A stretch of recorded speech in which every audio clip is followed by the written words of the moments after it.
الحمد لله والصلاة والسلام على رسول الله. أحبابي في الله أينما كنتم، سلام الله عليكم ورحمة الله وبركاته.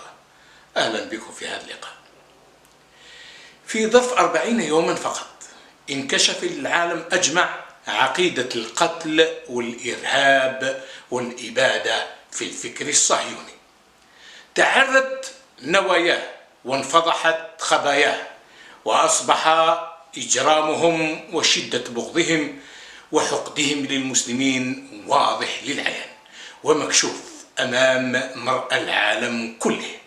في ظرف 40 يوم فقط أبادت إسرائيل تقريبا من 12,000 من الفلسطينيين، معظمهم من أطفال ونساء وشيوخ، ناهيك عن البنى التحتية، وحولت منطقة غزة إلى مكان غير قابل للحياة. هذا ليس من العدم، بل الإجرام والقتل راسخ في أذهانهم، واستنبطوه من عقيدتهم المنحرفة ونصوصهم المحرفة. فصور المجازر للأطفال والنساء أجابت العالم كله، فانكشفت عوراتهم وحقيقتهم وعقيدتهم القتالية في الإبادة الجماعية وقتل الأطفال. فثارت شعوب وأحرار العالم في كل مكان، في الغرب والشرق والشمال والجنوب، وتوضحت معالم الإجرام لهذا الكيان الغاصب ونواياه على الإبادة الجماعية للشعب الأعزل الفلسطيني. فهذا يعتبر انتصار لفلسطين أولا، وللإسلام والمسلمين أخيرا. انتصروا على الذين عملوا على اتهامهم بالإرهاب منذ 11 سبتمبر 2001، أي اتهموا الإسلام والمسلمين وحاولوا تشويه صورة الإسلام ونبيه الكريم. فاليوم سقطت الأقنعة، وما قلناه في السابق ولله الحمد بدأ يتحقق في الميدان. فالإسلام بدأ يثبت براءته من الإرهاب، واليوم التصق بصانعيه الأساسيين. فهذا أعتبره شخصيا انتصارا للإسلام والمسلمين، وهي بداية فقط. سنريهم آياتنا في الآفاق لعلهم يعقلون.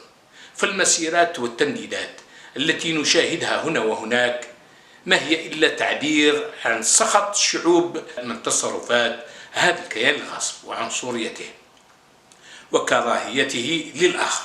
فالذين يلومون المجاهدين في غزة: ماذا جلبتم لشعبكم سوى الدمار والقتل والإبادة والتهجير؟ أقول لهم: وهل الشعب الفلسطيني كان يتمتع بحياة كريمة ومستقرة حتى يلام على ما فعل؟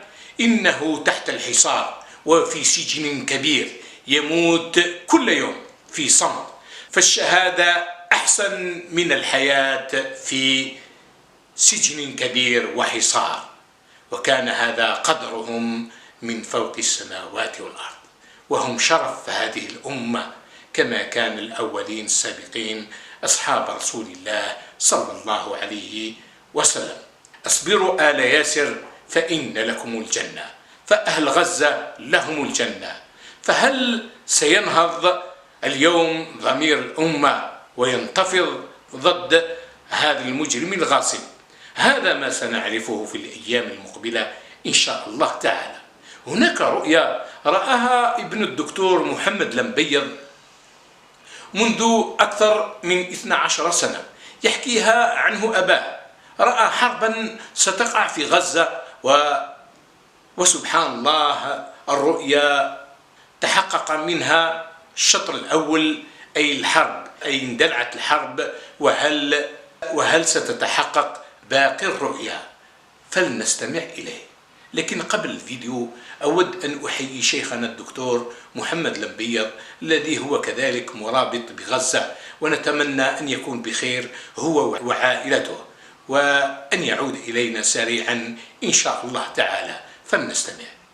أما أنا أترككم في رعاية الله تعالى وحفظه إلى لقاء آخر، والسلام عليكم ورحمة الله وبركاته. الحمد لله رب العالمين، والصلاة والسلام على سيد المرسلين سيدنا محمد عليه وعلى آله وصحبه أفضل صلاة وأتم تسليم، ثم أما بعد. أحبابنا الكرام، هذه حلقة يمكن تختلف عن باقي الحلقات، لأنه في هذه الحلقة سأتكلم عن رؤية لأحد أبنائي، يعني رؤية من داخل البيت. هذه الرؤية كانت قبل قرابة 10 سنوات تقريبا، قرابة 10 سنوات. لماذا أطرحها اليوم؟ لسبب بسيط، وهو أن فهمي لتأويل هذه الرؤية قد يكون له علاقة بالمرحلة التي نعيشها الآن، أو المرحلة القريبة القادمة. المرحلة القريبة القادمة، يعني هذه الرؤية من بداية ما رآها ابني، وضعتها في عقلي وبتركيز واهتمام، انتبهت لها لوجود رموز حتى فوق قدرات ابني، حتى فوق قدرات ابني. كان ابني طبعا، هذه رؤية لأصغر أبنائي وهو عيسى، ابن عيسى، كان وقتها يعني عمره 8 أو 9 سنوات. فرأى في المنام طبعا قبل صلاة الفجر، وأخبرني فيها بعد الفجر. قال: يا أبتي، رأيت في المنام أننا يعني أنه إحنا بنصلي معك صلاة الفجر، وأنت قرأت في صلاة الفجر اقتربت الساعة وانشق القمر. هو ذاكر هذا المقطع أيضا، يعني هذا الذي أذكره في الركعة الأولى قرأته: اقتربت الساعة وانشق القمر. ثم بعد ذلك، طبعا هذه الرؤية في نفس هذا البيت الذي أصور فيه، يعني في عندنا طبعا هذه غرفة، في الوسط عندي صالون كبير، وثم في غرف في الجهة الغربية. الصالون شباكه ناحية الشمال. أنا طبعا بيتي البيت طبعا أنا على الطابق الرابع، وما في يعني على شارع عام، يعني ما في عندي بيوت تحجزني أو تحجب الرؤية عني لمسافات طويلة جدا. ففي منطقة على بعد أكثر من 2 كيلو، بعد 2 كيلو متر، فيها أبراج من ناحية الشمال، أبراج في منطقة اسمها النصيرات ناحية الشمال. فماذا يقول ابني؟ قال: فنظرت من الشباك وإذا أنه حرب قد بدأت. والغريب، هذا كلام ابني، قال: الغريب أنه يعني طبعا هو سبق أنه عاش حرب قبل هيك وكذا. قال: الغريب فيها أنه كانت الضربة صعبة، الضربة الأولى صعبة لدرجة أنه من بعيد، مسافة بعيدة 2 كيلو، لكن كل شيء بيهتز، حتى بيتنا بيهتز بشكل كبير. وما نوع هذه القنابل التي استخدمت أو غير ذلك من أمور. قال: الأمر كان صعب جدا ومفزع جدا. حتى هذه اللحظة في الرؤية أنا في نظري أنه الكلام طبيعي، وممكن أن نعتبر حتى جزء كبير منها أنه حديث نفس. لكن وين السر العجيب في هذه الرؤية؟ قال: ثم رأيت ساعة رملية. تعرفوها الساعة الرملية؟ فوجدت في الساعة الرملية جزئين. الجزء الأعلى رأيت فيه الشمس والكواكب. بدأت أول ما سقطت الشمس، تفتتت إلى غير ذلك في الجزء الأسفل، ثم تبعتها الكواكب كلها. منظر هيك عجيب وغريب. بدأت تسقط الكواكب أيضا منهارة بعد سقوط بعد سقوط الشمس. ثم بعد ذلك رأيت أنه أنا وإنت يابا والأبناء يعني باقي الأسرة موجودين على أرض خضراء في منطقة وكلها إيش خضار، يعني أرض خضراء وليس في البيت. طبعا انتهت هذه الرؤية على فكرة يعني أنا اهتميت فيها برغم أن أنا يعني أعلم تعبيرها، لكن بذكر أيامها في 2013 تقريبا حتى عرضتها على بعض المؤولين طبعا باسم جزء من اسمي وليس باسمي، يعني ما كنت معروف لهؤلاء المعبرين. فبذكر أحدهم قال لي الشمس يومها إسرائيل، فقلت له الشمس أمريكا، الشمس هي أمريكا. وأنا بذكر هذا المؤول في يوم من الأيام بعد ذلك طرحت عليه رؤى وكان فيها ذكر للشمس، فبدأ يأولها يعبرها وفق كلامي. طبعا هو ما كان يعرفني بهذا، لكنه كان يشعر أنه مستواه يعني عالي في فهم حتى في التأويل يومها. خلاصة الكلام هذه الرؤية أهم قضية فيها طبعا فيها 3 رمزيات مهمة. ولماذا اعتبرتها رؤية؟ لأنه حتى فكرة ساعة رملية وتحط داخلها شمس وكواكب هذا حتى فوق قدرة طفل أو يعني صبي في عمر 9 سنوات. فبالفعل أنت بتشعر أنك أمام رؤية، ورؤية إلها رموز دقيقة وقوية جدا وعجيبة جدا. طبعا أنا تأويلي للرؤية طبعا فيها 3 رموز، ننتبه معي. الرمز الأول هو اقتربت الساعة وانشق القمر وصلاة الفجر، هذا له دلالته، وأنا ما بدي أتوسع في الرؤية ولست معني أيضا حتى في قناتي يعني أني أخوض في مواضيع رؤى، ولكن إلي هدف الآن من طرح الرؤية الآن في هذا التوقيت بالذات، ورؤية من بيتي من داخل بيتي عايشتها. إذا الرمزية الأولى الفجر وطبيعة القراءة التي قرأتها، اقتربت الساعة وانشق القمر. على فكرة ابني ما كان يحفظ هذه حتى السورة يعني سبحان الله. الأمر الثاني وما كان عنده الاهتمامات قصة ساعة وغير، صبي في بداية حياته.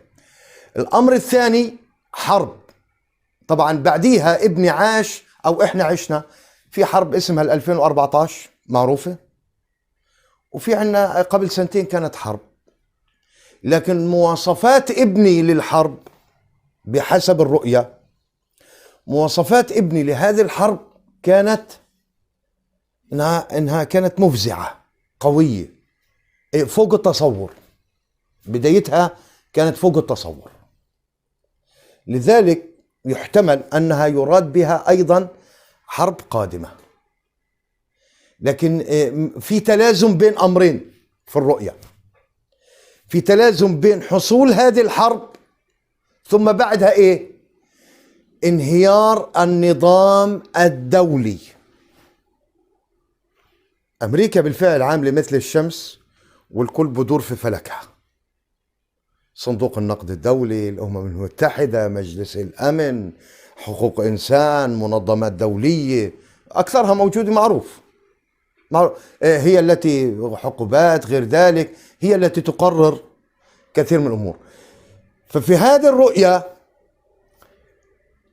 تشير إلى انهيار للنظام، ليس فقط كما أنه في عندي شمس ونظام شمسي، كذلك الأمم والدول في عندي دولة متنفذة وهناك من يدور في فلكها، من يدور إيه؟ في فلكها.